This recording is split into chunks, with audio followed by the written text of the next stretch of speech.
읽은 본문으로 하나님 나라의 영원한 일이라는 제목으로 말씀을 나누겠습니다. 오늘 81절까지 있어서 깜짝 놀랐습니다. 굉장히 긴 한 장으로서는 성경입니다. 그리고 게다가 처음에 여러분들이 혼자 성경을 통독하실 때 이게 뭘까라는 생각이 들 수 있어요. 왜냐하면 계속 낳고 초원을 주고 낳고 초원을 주고 그러면서 굉장히 많은 사람의 숫자가 나오는 것을 볼 수 있습니다. 특별히 이 레위 이 족보는 굉장히 중요한 족보 중에 하나예요.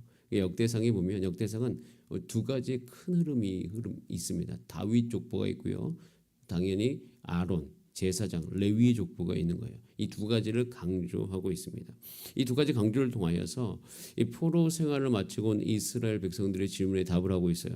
우리는 아직도 하나님의 백성인가? 하나님의 약속은 아직도 유효한가? 그렇다면 그 약속이 유효하고 우리가 하나님의 백성이라면 우리는 무엇부터 해야 되는가? 그들은 하나님의 백성인 게 분명한 거죠. 족보를 통해서 보여주는 거예요. 그러면은 이 족보를 통해서 그렇게 하나님께서 정체성과 소망을 발견할 수 있으면 그럼 우리는 이제는 이 돌아와서 가장 먼저 무엇을 해야 되는가? 그것은 성전을 다시 재건해야 된다는 것이에요. 그래서 이스라엘 백성들이 그 에스라 느헤미야 이 모든 이후에 말씀의 어떤 그 부흥이 있을 때 같이 회복된 것은 성전 재건 운동이 같이 일어났던 것입니다. 그래서 하나님께서는 이들에게 정체성과 소망을 발견하고 이제는 성전을 재건하는 백성으로서 다시 일으키시고 계신 거예요. 그래서 이 족보가 우리 가운데 보여지고 있는 것입니다. 그래서 우리는 1장에 아담으로부터 내려온 계보를 통하여서 우리의 시작이 하나님이신 것을 다시 알려주시고 이것은 우리가 오늘도 생각해야 되는 거예요. 여러분 내가 하나님의 백성인가 맞나 이런 생각이 들 때 역대상 1장 우리 가운데 답을 주고 있어요. 너의 시작이 하나님이다. 그리고 그 시작이 너의 너됨이 아니라 너의 어떠함이 아니라 2장에 보면 유다의 족보를 통해서 모든 것이 어디를 기반으로 일어선 것이다? 은혜를 기반으로. 오직 은혜. 그 은혜. 나에게는 아무런 조건이 있지 않습니다. 자격 요건이 아예 없어요.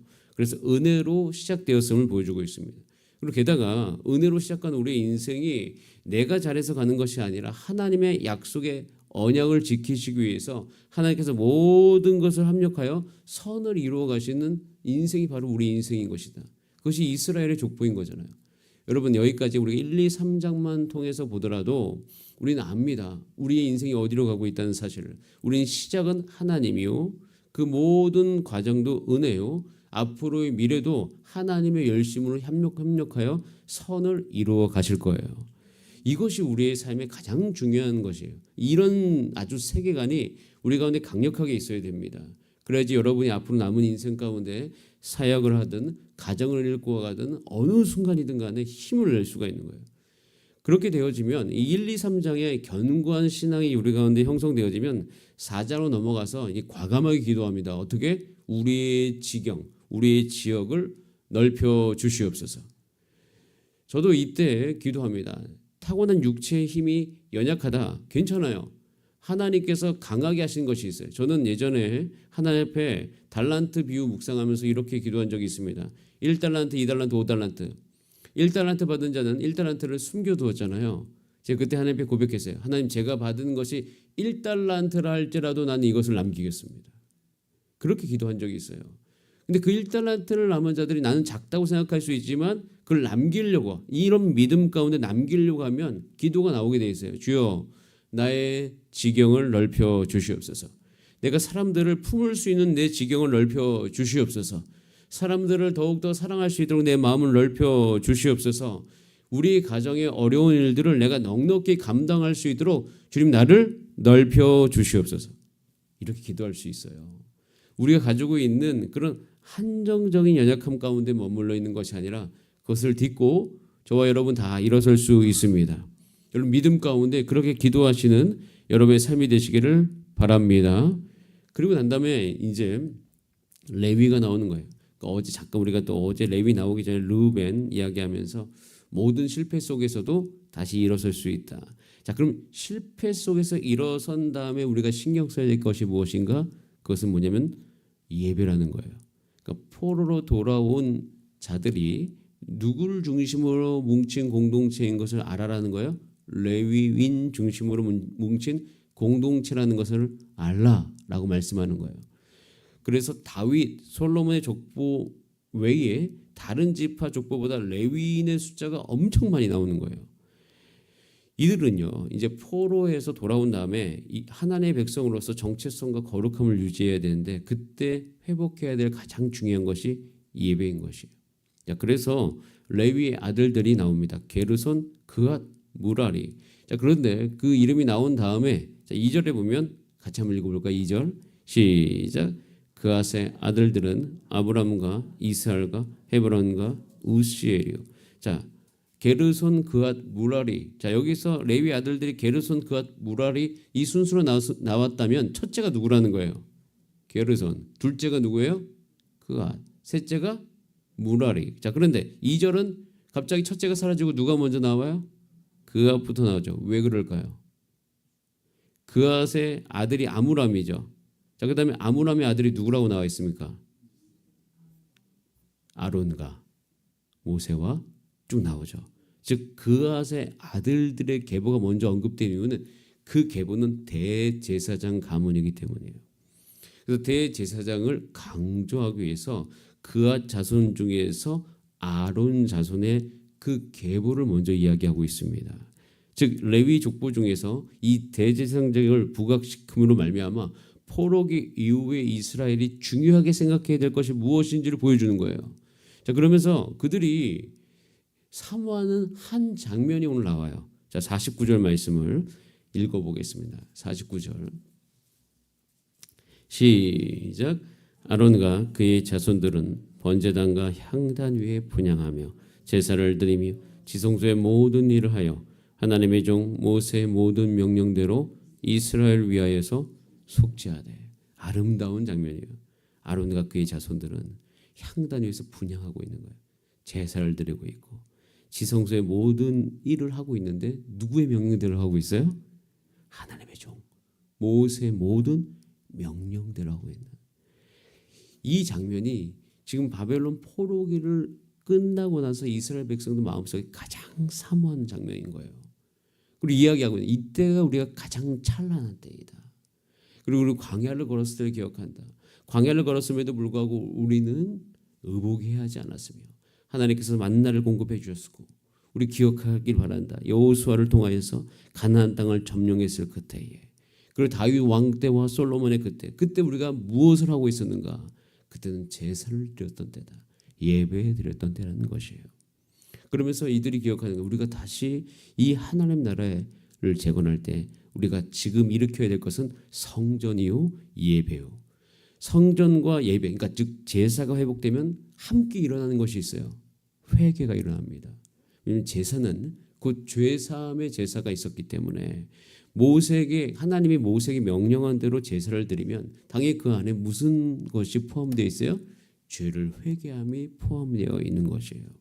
그래서 하나님께서 이스라엘 백성을 재건할 때 제사장직을 다시 회복시키시고 성전을 회복시키시고 회개를 회복시키시면서 하나님께서 그들의 삶의 모든 영역을 다시 정상으로 만들어 가신다는 사실이에요. 여러분, 저와 여러분이 2024년을 마무리하면서 2025년을 일으킬 때 우리가 기도해야 될 것이 있어요. 주여 우리 교회 가운데 개인 예배가 온전히 회복되게 하여 주시옵소서. 예배가 회복되게 하여 주시옵소서. 그러면서 이 사무총회를 준비하는 과정 가운데 한 분 한 분의 명단을 보면서 제가 여러 가지 이제 정회원 명단 그리고 여러 가지 마디 명단을 보면서 기도하는 게 있어요. 여러분 2024년을 돌이켜 봤을 때 내 신앙이 어디와 굉장히 많이 연결되어 있는가? 예배의 자리에 내가 있는가 없는가에 관련 내 신앙의 상태가 딱 거기에 결정되어 있습니다. 예전에 제가 어느 헌신자분들이 또 섬기시던 봉사하시는 분들이 이 연말에 와서 안 하겠다고 하시는 분들의 대부분 한 70%, 그러니까 30%는 정말 어쩔 수 없는 상황이 있고 70, 그중에 한 7명 정도는 삶을 보면 예배하지 않았던 분들이에요. 기도하지 않았던 분들이에요. 그래서 예배하고 기도하지 않아서 그 사람 평가하는 것이 아니라 예배를 드리지 않으면 예배가 그의 모든 문화 속에 사라지면 사실 하나님의 능력이 우리 삶 가운데 머무를 길이 있어요 없어요? 사라집니다. 봉사 자체, 하나님의 일 자체는 절대 우리 힘으로 못합니다. 하나님이 능력 주셔서 하는 것이지 이것을 내 힘으로 내가 유지하고 있다? 언젠가는 둘 중에 하나예요. 하다 멈추던가 아니면 그냥 내가 할 수 있는 만큼만 하면서 아무 열매가 없던가. 둘 중에 하나일 수밖에 없습니다. 하나님의 일은 오직 하나님의 능력이 임해야지만 하는 거예요. 여러분, 하나님의 백성은 하나님이 도와주셔야 승리할 수 있잖아요. 성경을 보면 그게 분명히 나와 있지 않습니까? 그래서 우리는요, 정말 생명을 다해서 우리 삶의 예배가 온전히 회복되기 위해서, 또 개인의 삶 가운데, 특별히 저의 목회의 굉장히 중요한 중점 중에 하나는 한 개인이 예배가 회복되기를 원하는, 정말 그런 마음을 다해서 기도하면서 2025년은 온 성도가 예배를 회복하는 그런 해가 될 수 있도록 주님 인도하여 주시옵소서. 이게 너무 중요한 겁니다. 이것을 중요하다고 이야기하고 계시는 거예요. 그러면서 반대로 대제사장 족보에 들어있으나 갑자기 이름이 사라졌어요. 갑자기 나답과 아비후가 나오죠. 근데 나답과 아비후가 난 다음에 그다음에 엘르아살이 나오는데 그 다음 절에 보면 나답과 아비후가 사라지고 누가 나오고 있어요? 엘르아살이 나오고 있어요. 왜냐하면 나답과 아비후는 제사를 가볍게 여기고 욕망을 따라 다르다가 제사장직을 이어가지 못하고 결국 셋째였던 엘르아살이 대제사장이 되는 것이 있어요. 그렇게 족보가 이어지는 것을 보여주는 거예요. 읽다가 보면 왜 나답과 아비후는 사라졌지? 왜 엘르아살이 나오지? 그러면서 그들이 그것 안에서 교훈을 얻게 되는 겁니다. 그리고 이것은 어디까지 이어지냐면 15절 말씀. 15절 말씀이 이 말씀에 이어서 우리가 히브리서로 이어질 수 있어요. 자, 이 말씀 같이 한번 읽어보겠습니다. 시작. 여호와께서 느부갓네살에 유다와 예루살렘 백성을 옮기실 때 여호사닥도 가니라. 여호와께서 느부갓네살 손으로, 그러니까 바벨론에 의해서 멸망당했을 때에도 누가 가고 있어요? 여호사닥이 거기 가서 죽은 게 아니라 거기서 살아남습니다. 살아남고 결국 그의 아들이 결국에는 대제사장이 되는데요. 학개 1장 1절에 보면 그것이 어떻게 이어지고 있는지 나와 있어요. 다리오 왕 제2년 여섯째 달 곧 그 달 초하루에 여호와의 말씀이 선지자 학개로 말미암아 스알디엘의 아들 유다 총독 스룹바벨과 여호사닥의 아들 대제사장 여호수아에게 임하니라 이르시되 라고 이야기하면서 이 족보, 이 대제사장직에 대한 족보가 연결되고 이 기능이 이스라엘 가운데 결코 끊기지 않았음을 보여주고 있어요. 그러니까 이스라엘은 망했지만 하나님 나라의 요소를 다시 일으키시기 위해서 하나님께서 그 안에 숨겨두십니다. 그리고 보존하시는 거예요. 여러분, 하나님의 나라는 결코 망하지 않습니다. 그리고 이것은 히브리어로 히브리서로 이어지죠.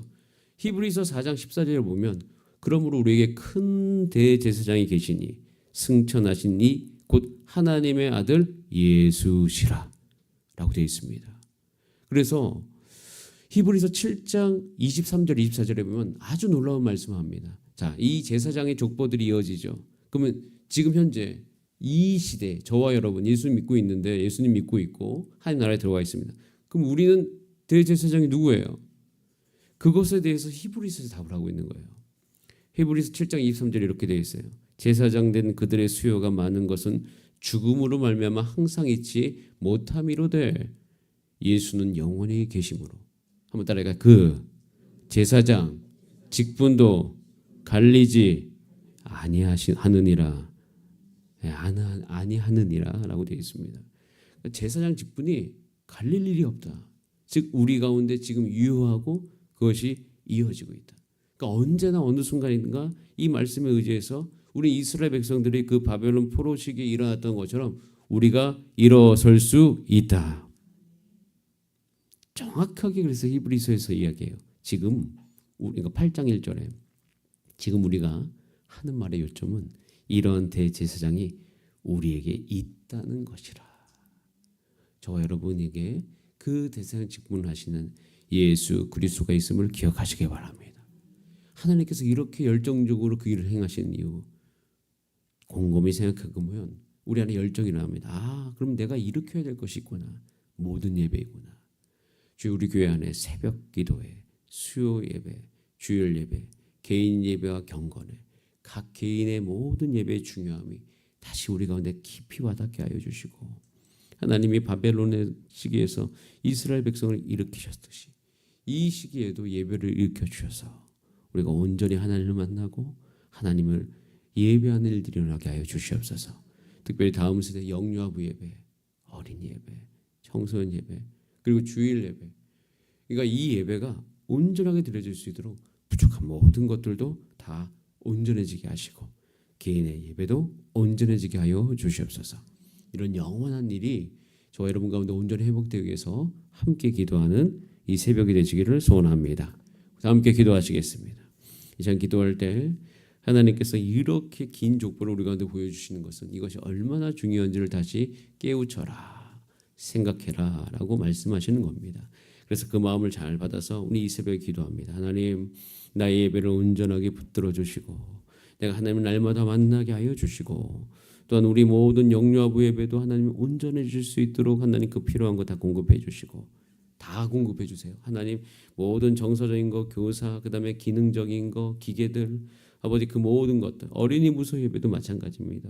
청소년 무소 예배도 그렇고 특별히 본당 2층에 본당 우리 지하 2층 큰 예배터에 드리는 예배 가운데 아버지 필요한 모든 것들 또 개인의 예배들이 그곳에 와서 다 회복될 수 있게 하여 주시옵소서.